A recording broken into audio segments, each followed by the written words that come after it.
धारी गोपी जनवल्लभ गिरिवरधारी। जय गोपी जन वल्लभ गिरिवरधारी। जय गोपी जनवल्लभ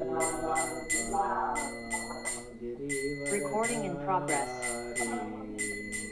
यशोदानंदन ब्रज जन रंजन यशोदानंदन ब्रज जन रंजन। यशोदानंदन ब्रज जन रंजन यशोदानंदन ब्रज जन रंजन। यमुना तीरावनचारी यमुना तीरावनचारी।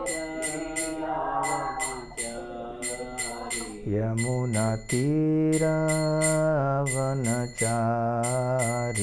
यमुना तीरावनचारी। जय राधा माधव कुंज बिहारी। जय राधा माधव कुंज बिहारी।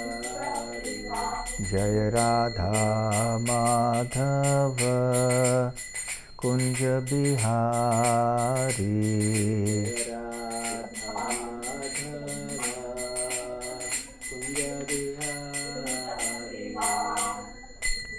जय ओम विष्णुपाद परमहंस परिव्राजकाचार्य अष्टोत्तर सत His Divine Grace अभय चरणारविंद भक्ति वेदांत स्वामी श्रील प्रभुपाद की जय। अनंत कोटि वैष्णव वृंद की जय। श्री श्री राधा गोकुलानंद की जय। श्री श्री गौर निताय की जय। निताय गौर प्रेमानंदे। समवेत भक्त वृंद की जय। समवेत भक्त वृंद की जय। समवेत भक्त वृंद की जय। श्री श्री गुरु गौरांग की जय।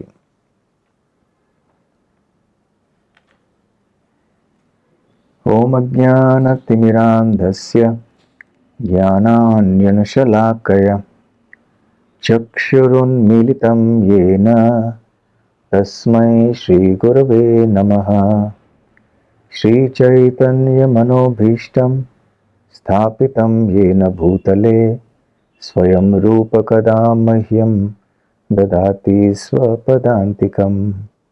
वन्देऽहं श्रीगुरो श्रीयुतपदकमलं श्रीगुरून् वैष्णवांश्च श्रीरूपं साग्रजातं सहगणरघुनाथान्वितं तं सजीवं साद्वैतं सावधूतं परिजनसहितं कृष्णचैतन्यदेवं श्रीराधाकृष्णपादां सहगणललिता श्रीविशाखान्वितांश्च। नमो ॐ विष्णुपादाय कृष्णप्रेष्ठाय भूतले श्रीमते भक्तिवेदान्त स्वामिनिति नामिने। नमस्ते सारस्वते देवे गौरवाणी प्रचारिणे निर्विशेष शून्यवादी पाश्चात्यदेशतारिणे। मुखं करोति वाचालं पंगुं लङ्घायते गिरिं यत्कृपातमहं वन्दे श्रीगुरून् दीनतारिणम्। वाञ्छाकल्पतरुभ्यश्च कृपा सिन्धुभ्य एव च पतितानां पावनेभ्यो वैष्णवेभ्यो नमो नमः। नमो महावदान्याय कृष्णप्रेमप्रदायते कृष्णाय कृष्णचैतन्य नाम्ने गौरत्विषे नमः। पंचतत्वात्मकं कृष्णं भक्तरूपस्वरूपकं भक्तावतारं भक्ताख्यं नमामि भक्तशक्तिकम्। आराध्यो भगवान् व्रजेशतनयस्तद्धाम वृन्दावनम्। रम्या काचिदुपासना व्रजवधू वर्गेण या कल्पिता। श्रीमद्भागवतं प्रमाणममलं प्रेमापुमर्थो महान्। श्रीचैतन्यमहाप्रभोर्मतमिदं तत्रादर न परः। हे कृष्ण करुणा सिंधु दीनबंधो जगतपते गोपेश गोपिका कांत राधा कांत नमोस्तुते तप्त कांचन गौरांगी राधे वृंदावनेश्वरी वृषभानुसुते देवी प्रणमामि हरिप्रिये जय श्री कृष्ण चैतन्य प्रभु नित्यानंद श्री अद्वैत गदाधर श्रीवासादि गौर भक्त वृंद हरे Krishna Krishna Krishna Hare Hare Hare Ram Ram Ram Hare Hare.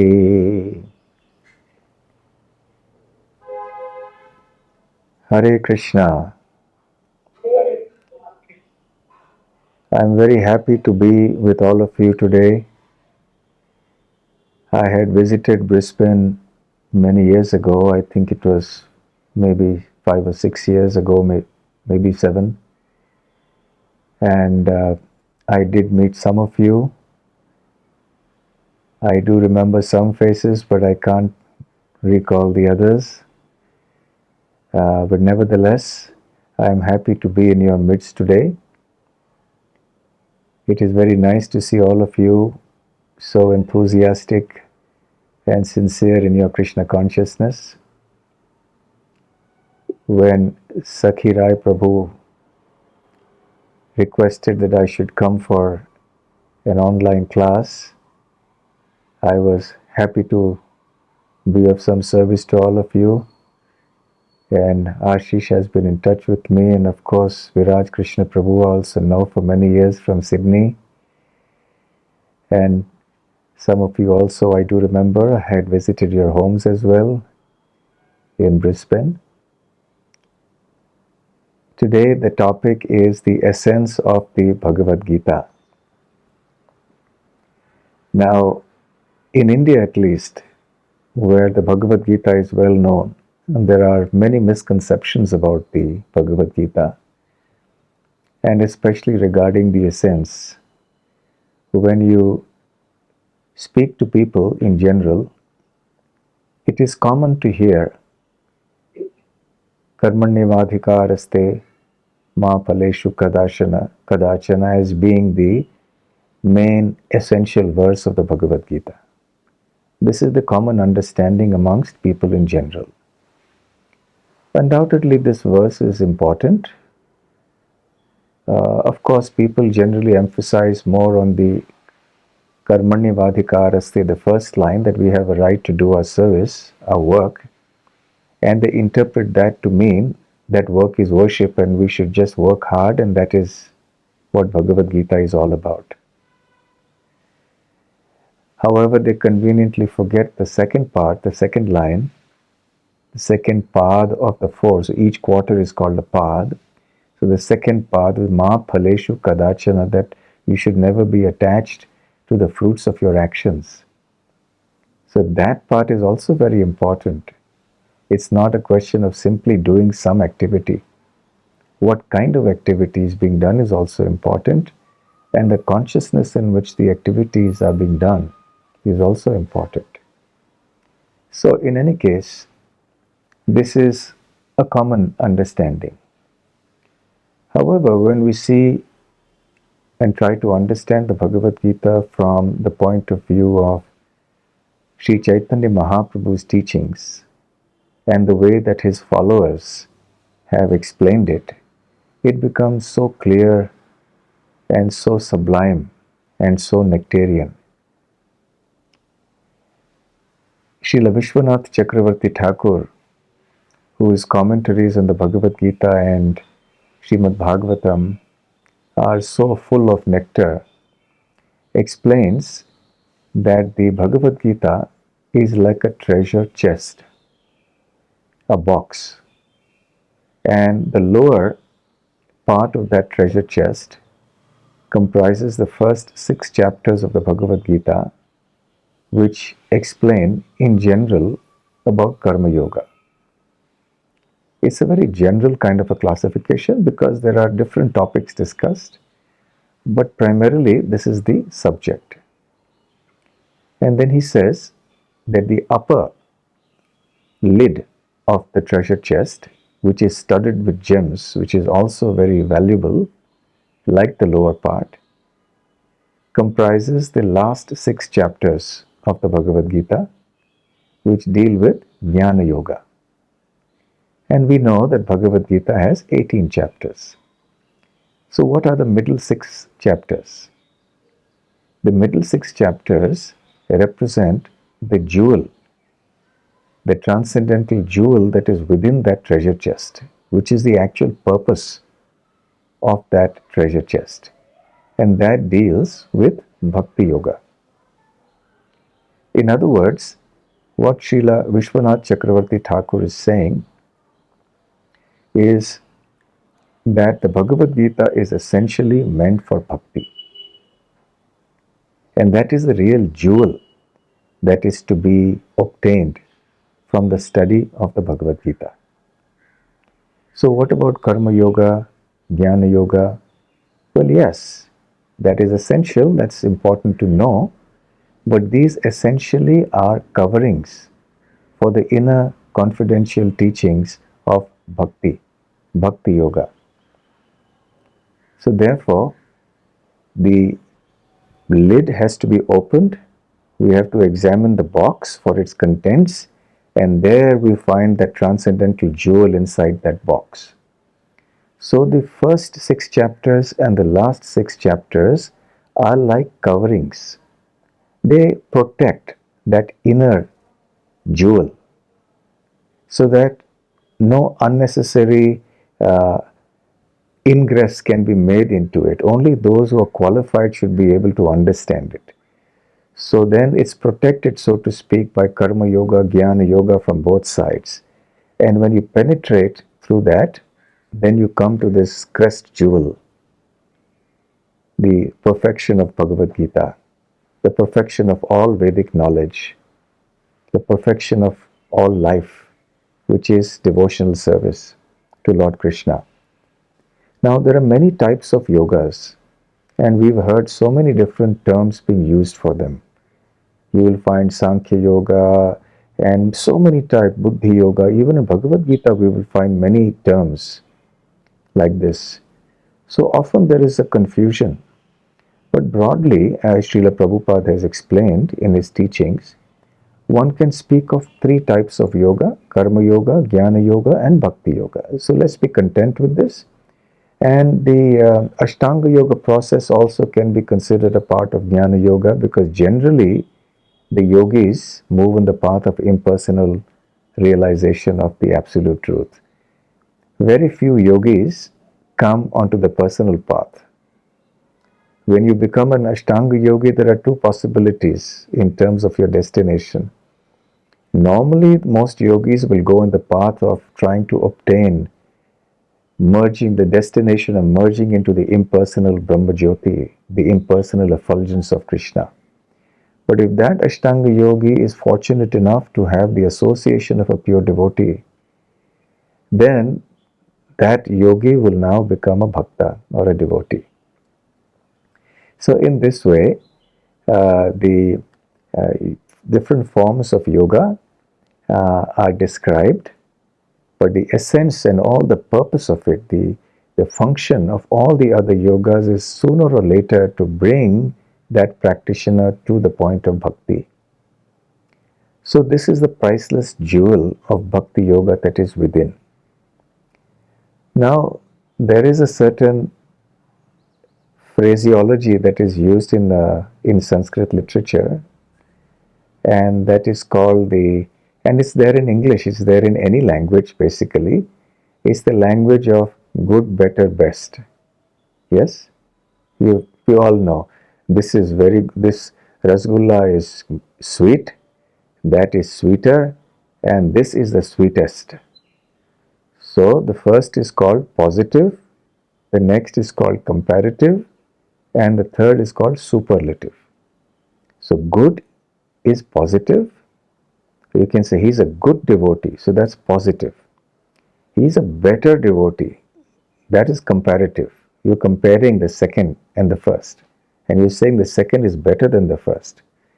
And then you come to the third superlative. You say he's the best.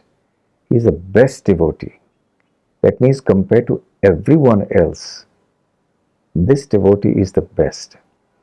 So in Sanskrit, the words used can be, you can have the word, it's called Taratamya Nyaya, the logic of good, better and best. So just like we can apply this in any field of life, we also apply it for transcendental knowledge.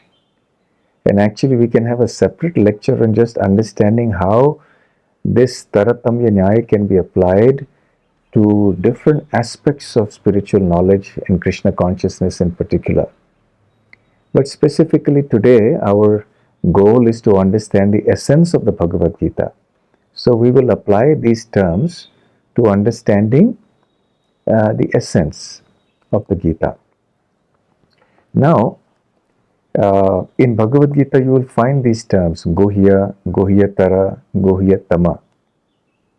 So Guhya means confidential. Guhyatara means more confidential. Guhyatama means most confidential. So in the Bhagavad Gita, we will find these three levels of knowledge. Confidential, more confidential, most confidential. So then naturally, the most confidential is going to be the essential portion of the Bhagavad Gita. So the Acharyas, like Vishwanath Chakravarti Thakur, Srila Bhakti Vinod Thakur, etc., Baladev Vidya Bhushana, they have explained that the initial knowledge that is given in the Bhagavad Gita about the Atma, the soul, about the impersonal aspect of the Supreme Lord, that is called Guhya Jnana. Guhya means confidential. And anything, the Acharyas also explain, any process that moves you towards on the path of liberation, makes you progress, is confidential knowledge. So that's good. But then he also says there is something called Guhyatara Jnana. Now, you know, in the 18th chapter of the Bhagavad Gita, in the 61st verse, I think, we hear about the issue, the Paramatma realization. So Krishna has spoken about the realization of Paramatma, where he says, Ishvara sarva bhutanam riddeshirjuna tishtati Brahman sarva bhutanam yantra rudhani mayaya. So here he speaks very interestingly. He says, Iti te jnana makyatam guhyat guhyataram maya vimrishyaita dasheshena yathechasi tatha kuru. He says, my dear Arjuna, remember this is in 63rd verse of the 18th chapter. And the 61st verse, he has explained this existence of the super soul by saying, Ishvara sarva bhutanam riddeshin arjuna tishtati. So he says here that Arjuna, so far I have explained to you Guhya knowledge. Guhya about the Supreme Brahman or the Brahma Jnana. Knowledge of Brahma, of spiritual substance, of the Atma, of the impersonal and so on. But Guhyad, Guhyatara. But there is something that is even more confidential than this Guhya Jnana. And that is the understanding of the localized aspect of the absolute truth, which is the Paramatma, which is a super soul in everybody's heart. So therefore, now Krishna is coming to this part. He has come from Guhya to Guhyatara. So what is Guhyatara? The Guhyatara is the understanding of the Supreme Lord in the localized form present in the heart of everyone as the super soul or the Paramatma. Vimrishya etad asheshena. So please think about it, deliberate on this very fully, completely. And yathechasi tatha kuru, and then you can do as you like. So this yathechasi tatha kuru, you heard that very often. That Krishna says to Arjuna that you can, now you hear me carefully, now you do as you like. So that is found in this verse. So this is Guhyatara Jnana. So there is Guhya Gyan, which is the Brahman and the soul, Brahma Gyan. Then the next is Guhyatara Gyan, which is knowledge of Ishvara or Paramatma. So it's called Ishvara Gyan or Paramatma Gyan. And now we come to the 64th and 65th verses of the 18th chapter. So, is it possible to show these two verses on the screen? And we can recite these verses together. 18.64 and 65.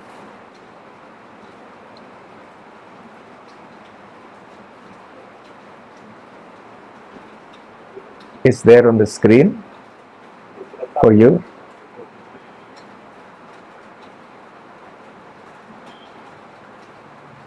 Okay, so you can all see the verse, right?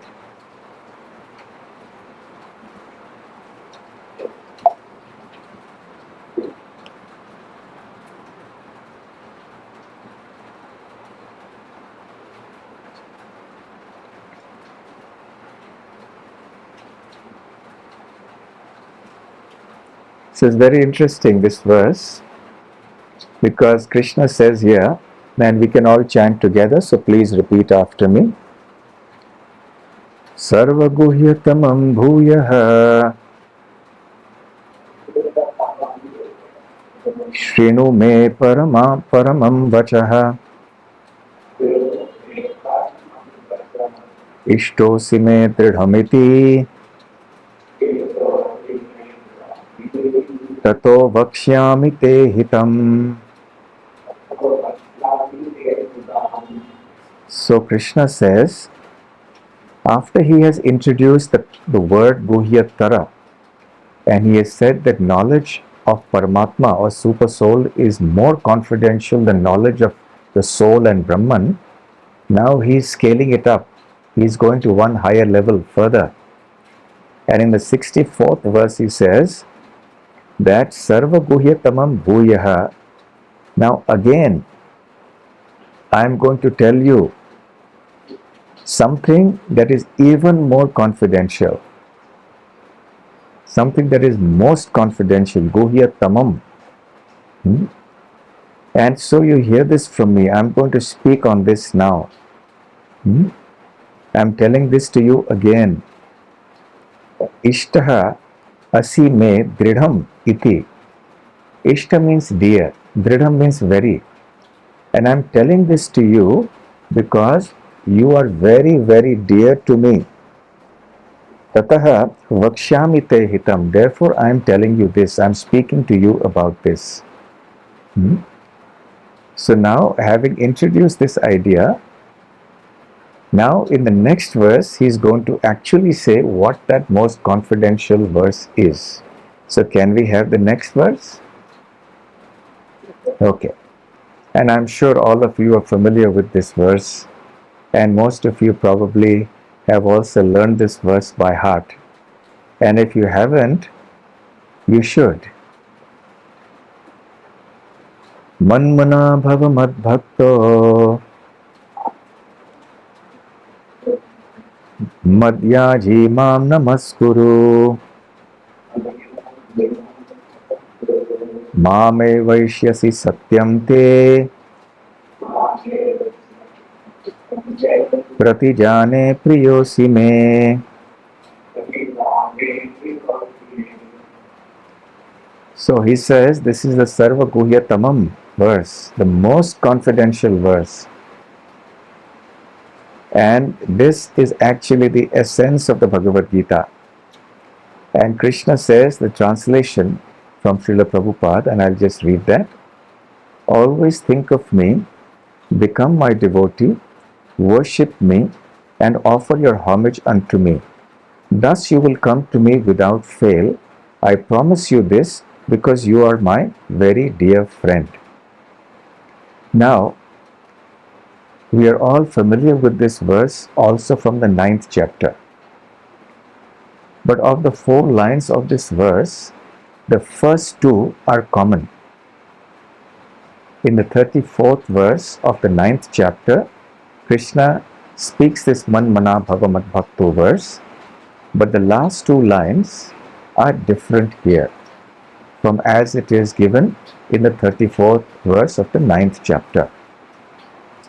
So, Manmana.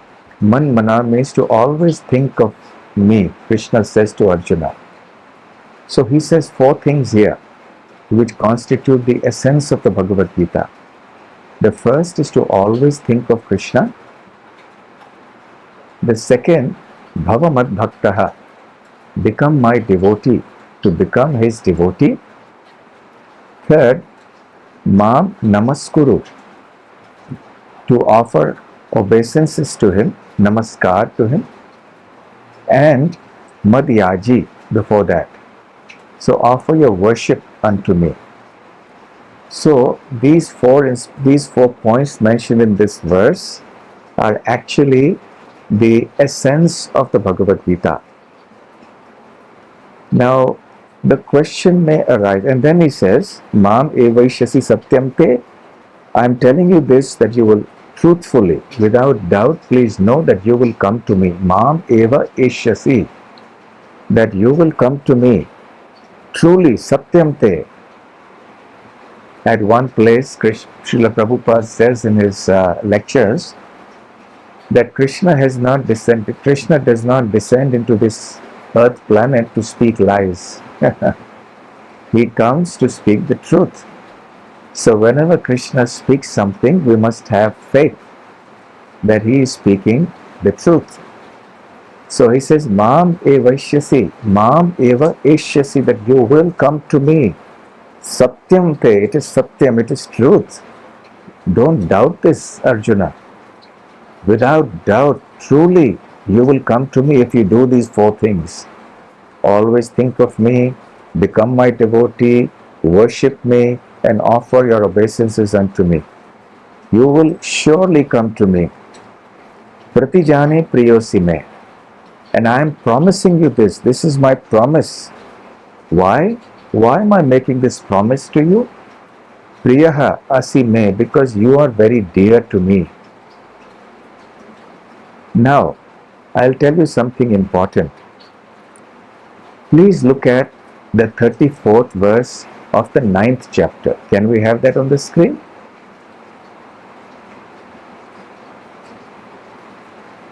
Manmana bhava madbhakto madhyaji mam namaskuru mame vaishyasi yuktvaivam atmanam matparayanaha. Engage your mind always in thinking of me, become my devotee, offer obeisances unto me, and worship me. Being completely absorbed in me, surely you will come to me. So the first two lines are the same, but what about the next two lines? He says again here, Mam eva eshyasi. So this part is also the same, that you will come to me.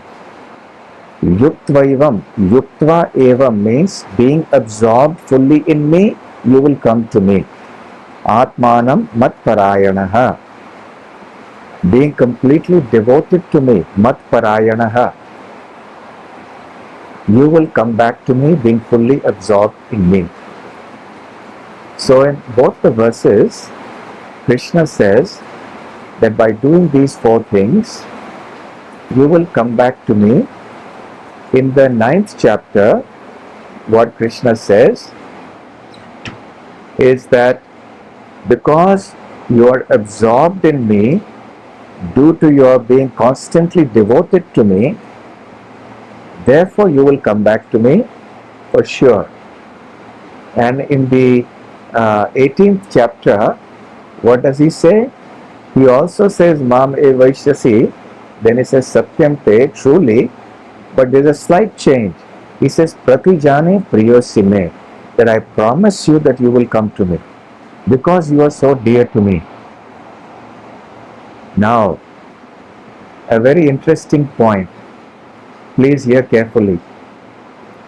I mentioned earlier that the process of devotional service to Krishna is Guhyatamam. It is the most confidential. Now, even in the most confidential knowledge, there are two levels. There is Guhyatamam and there is Sarva Guhyatamam. So in the 18th chapter, you have Sarva Guhyatamam. In the 9th chapter, 31st, you have Guhyatamam. So even when it comes to the most confidential knowledge, there is most confidential and there is even more confidential than that.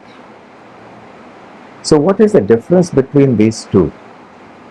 What is the difference between the Manmana Bhava Mad Bhakto verse in the 9th chapter and the same verse with slight changes in the 18th chapter? Have you ever reflected why the verse is repeated by Krishna in the 18th chapter?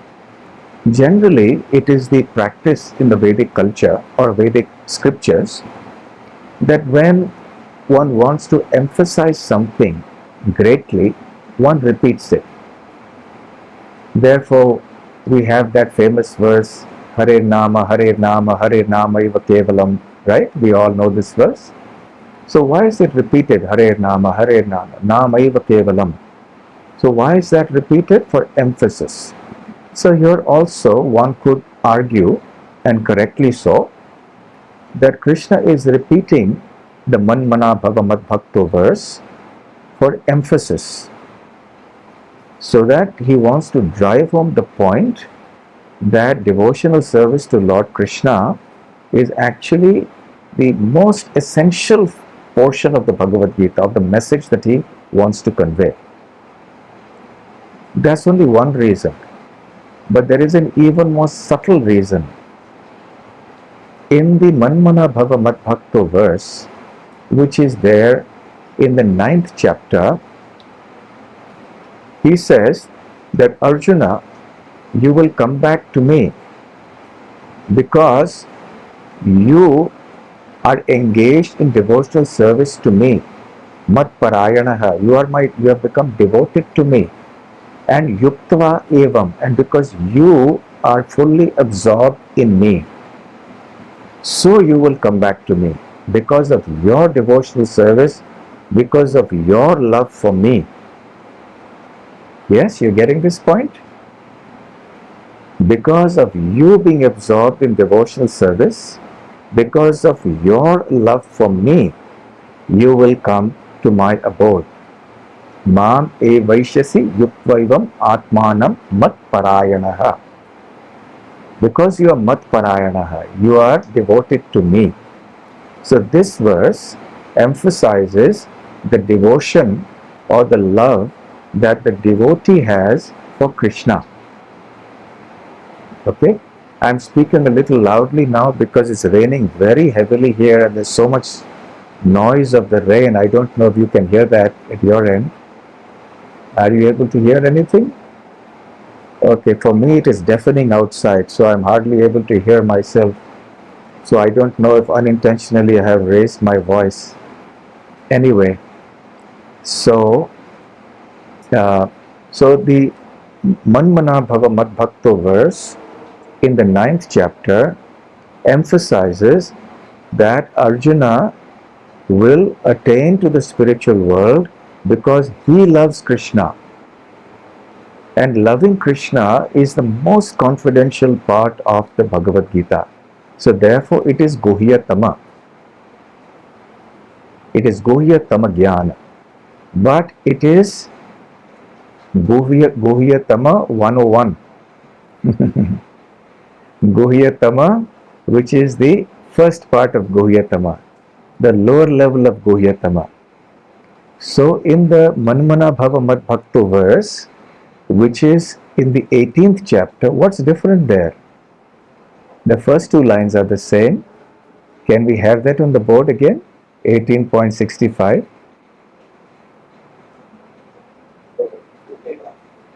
So you'll see here there is a difference. What is the difference? Krishna says, Pratijane priyosi me, that I promise you this, you will come to me, priyaha asi me, because you are very dear to me. So our acharyas have explained that in this verse, there is some little extra thing that Krishna is saying. In the 9th chapter, he said, you will come to me because you love me, because the devotee loves Krishna. But now Krishna is saying, he is bringing out another facet of the confidential knowledge. It's not just the devotee's love for Krishna. Now Krishna is bringing out the point of Krishna's love for his own love for his devotee. Priyaha asi me. I love you, my dear devotee. So therefore, this is even more confidential than the most confidential knowledge. So therefore, the word Sarva Guhyatama is used in the previous verse, the 64th verse. Can you come back to that? To the 64th verse. So it's not just Guhyatama, it's Sarva Guhyatama. So the 9th chapter, 34th verse, represents Guhyatama knowledge, the most confidential knowledge. But in the 64th and 65th verse, we are being exposed to Sarva Guhyatama, that most confidential knowledge, which is even more confidential than what is mentioned in the 34th verse. So it is even the essence of the essence. So the essential part is that we should become devotees of Krishna, we should love Krishna, and then we will go back to Godhead. And the more essential part of that essential part is that Krishna also loves the devotees. And therefore, he is very eager that the devotees should come back to him. Actually speaking, Krishna is more eager for us to come back to him than we are to go back to him. But because Krishna doesn't force his devotees, therefore, he leaves it to us. But Krishna's devotees don't want to just leave it. They want to do something. So therefore, devotees like Srila Prabhupada, they go everywhere, all over the world. He traveled at an advanced age just so that Krishna's message of love could reach and devotees would be motivated to start loving Krishna. So in this way we are seeing, and therefore in the 64th verse Krishna says, Bhuyaha, I'm again telling you this knowledge. And why am I telling you this? Because Ishto Sime Dridhamiti, because you are so dear to me.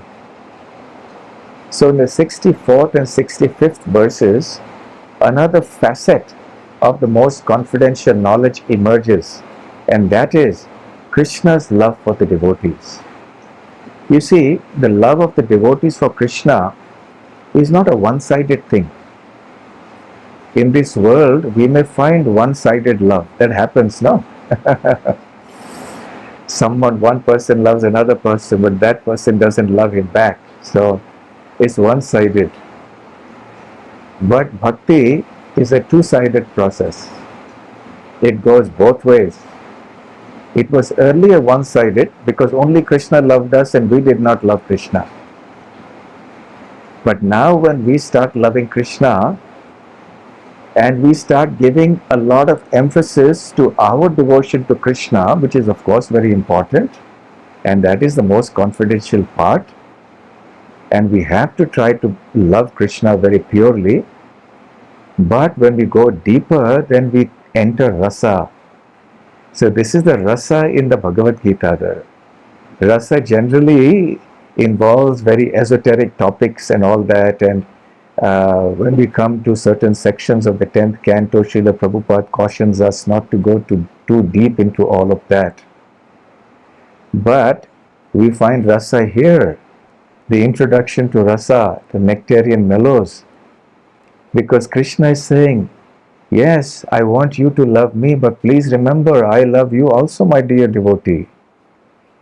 So this reciprocation of love between Krishna and the devotee is what represents the perfection of Krishna consciousness. The devotee loves Krishna and Krishna loves the devotee. So this reciprocal rasa, the relationship of love between the devotee and Krishna, actually represents the summum bonum, the pinnacle or the most essential teaching of the Bhagavad Gita. That sublime relationship. And later when we go to Srimad Bhagavatam and Chaitanya Charitamrita, then we know more about what is the nature of that reciprocal relationship between the two. Then we have the different rasas elaborated, Shanta rasa, the Dasya rasa, the Sakhya rasa, the Vatsalya rasa and the Madhurya rasa. So that is a further development of this point. But in Bhagavad Gita, we have this very important thing being mentioned here, right? Now, in Chaitanya Charitamrita, in the Madhya Leela, chapter 22, when Lord Chaitanya Mahaprabhu is teaching Srila Sanatana Goswami, he is teaching about pure devotional service, he is teaching about pure devotees and so on. And then he says, speaking about Bhagavad Gita now, he says, Krishna Kripalu Arjunera Laksha Koriya Jagatera Rakhi Achen Upadesha Diya. Referring to Bhagavad Gita, he says, Krishna Kripalu, Krishna is very merciful. Arjunera Laksha Koriya Jagatera Rakhi Achen Upadesha Diya. So keeping Arjuna as the apparent recipient or target of the Bhagavad Gita, he has actually given instruction for the entire world for his protection. So, in case you want to put it up on the screen, it's Chaitanya Charitamrita Madhya Leela, chapter 22, verse 56. So, actually Arjuna is already an eternal associate of Krishna.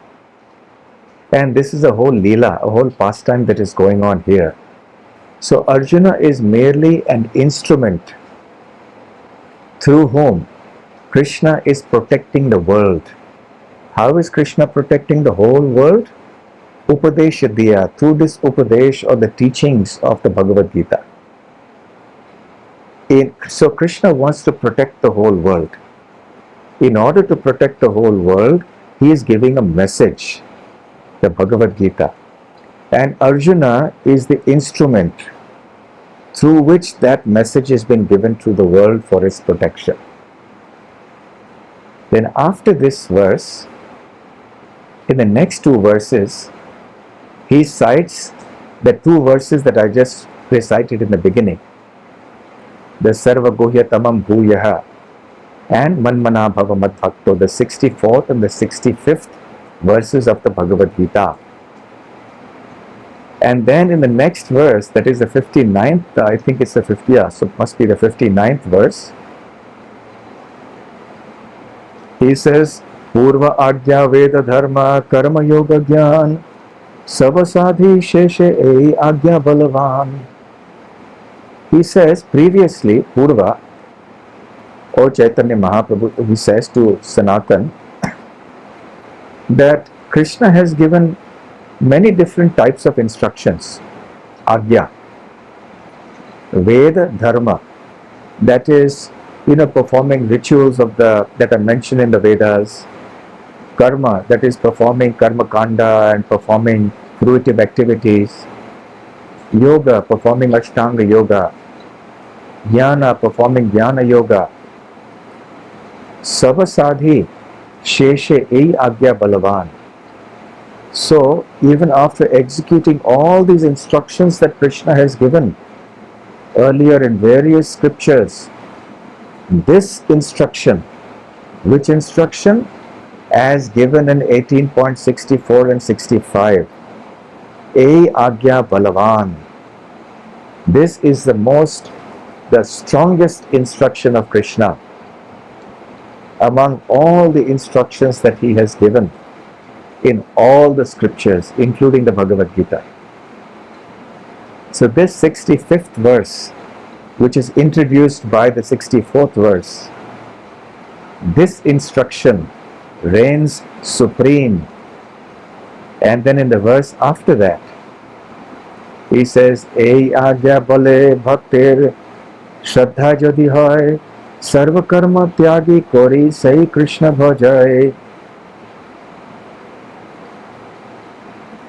If the devotee has complete faith, bhaktir shraddha jodi hoy, if the devotee has faith in what?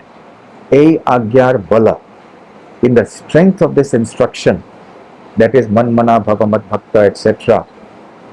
If the devotee has staunch faith in this instruction of Krishna, which is a supreme instruction, the topmost instruction amongst all his previously given instructions, what does he do? Sarva karma tyagi, he leaves all other types of fruitive activities and so on, all other such endeavors. And then what does he do? Say Krishna bhajai. Then he becomes a devotee of Krishna. So in this way, Chaitanya Mahaprabhu has also repeated the same thing, that this verse, or these two verses, the 64th and 65th verses, represent the most essential part of Krishna's teachings, and specifically of the Bhagavad Gita. But in order to do this, you have to surrender. And then Krishna will give us the teaching, Sarva Dharman Parityajya Mam Ekam Sharanam Vraja. So, Srila Prabhupada says that the Sarva Dharman Parityajya verse is like the summary of the Bhagavad Gita, but the Manmana Bhavamat Bhakto verse is the essence of the Bhagavad Gita. Okay? So this is a very interesting take. So if tomorrow someone asks you, what is the essence of the Bhagavad Gita? You only have to chant this one verse. And if you have time, you can give the introductory verse, the 64th verse, and tell them that this is the Sarva Guhyatamam knowledge. Not just Guhya, not just Guhyatara, not just Guhyatama, but Sarva Guhyatama, the most supreme confidential knowledge, the most essential portion of the Bhagavad Gita, the essence of the Bhagavad Gita. Hare Krishna. So I hope it did not become too technical or too philosophical.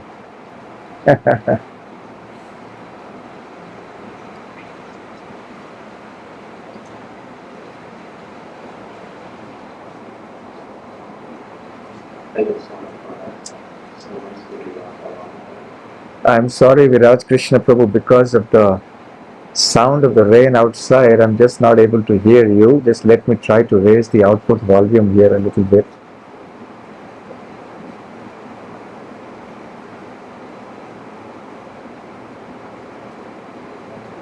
Yes. Please speak.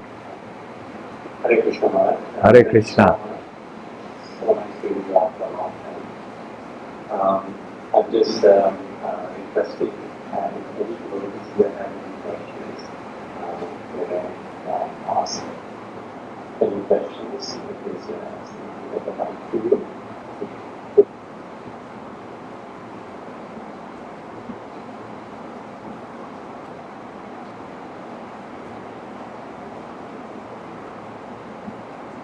No questions, Maharaj, at this point in time. No questions at this point in time. Yeah. Very grateful, Maharaj, to talk with every time. You explained it so nicely to celebrate good year for all. Yeah. I could not hear you, but I presume you spoke something nice, so I will say thank you.